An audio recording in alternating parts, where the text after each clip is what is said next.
A story of looking beyond the surface. Robert Chen had built his life on certainty. Numbers, projections, calculated decisions.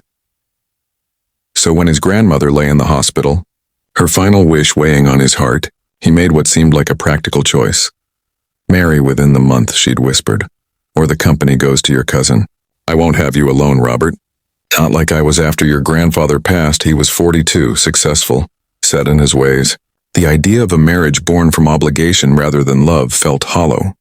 But losing his life's work felt worse. His assistant had mentioned a friend, Sarah Whitmore, a woman in a difficult situation who needed stability. A marriage of convenience, they'd called it. An arrangement they'd spoken only by phone. She had a quiet voice. Careful words.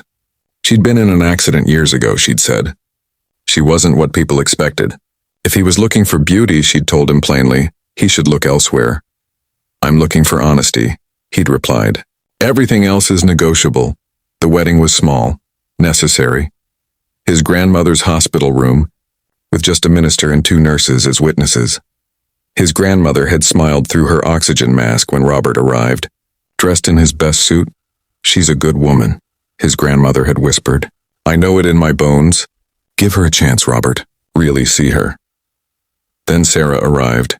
She wore a simple cream-colored dress and a thick veil that covered her face completely. Old-fashioned, he thought. Almost Victorian. Her hands trembled slightly as she took her place beside him.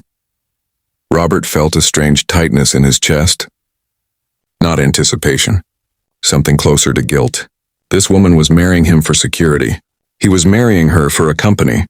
What kind of foundation was that? The minister spoke the familiar words.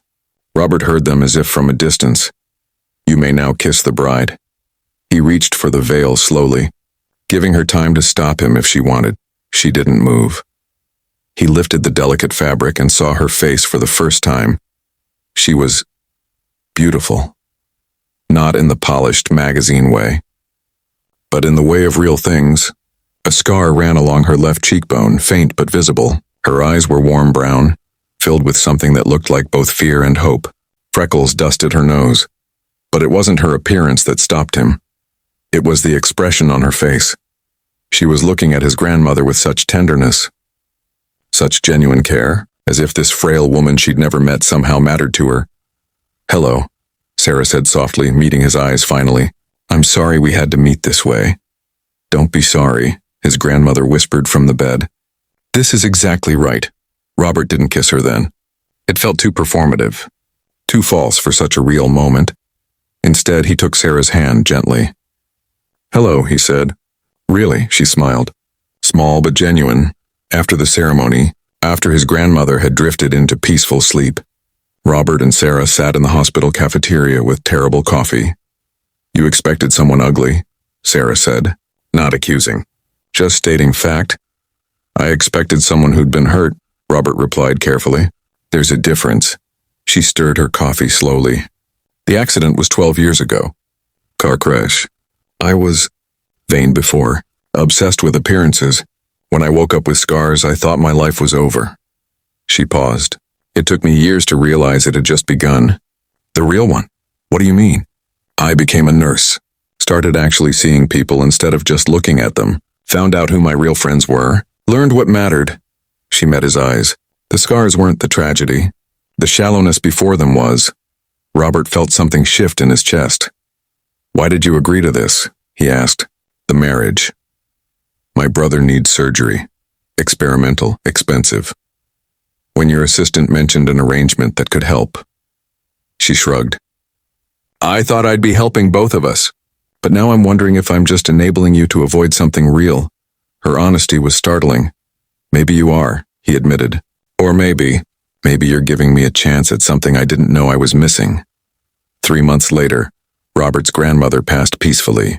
Sarah sat with her at the end, holding her hand, singing old songs in Mandarin she'd learned just for those moments. The marriage of convenience had become something else, something real. They had dinner together now. Real conversations. She teased him about his spreadsheets. He loved how she noticed small kindnesses in the world. One evening, sitting on their apartment balcony, Sarah said, You got tricked, you know. How so? You thought you were getting a convenient arrangement? Instead, you got someone who'll tell you when you're being an idiot. Robert laughed. Really laughed. Best trick anyone ever played on me, she smiled. That same small, genuine smile from the hospital. Your grandmother knew, Sarah said softly. Knew what? That the veil wasn't hiding ugliness. It was hiding everything you needed to see, but only when you were ready to really look. Robert reached for her hand. Some things can't be calculated. Some risks are worth taking. Some arrangements become the realest thing in your life. All you have to do is lift the veil and truly see the end.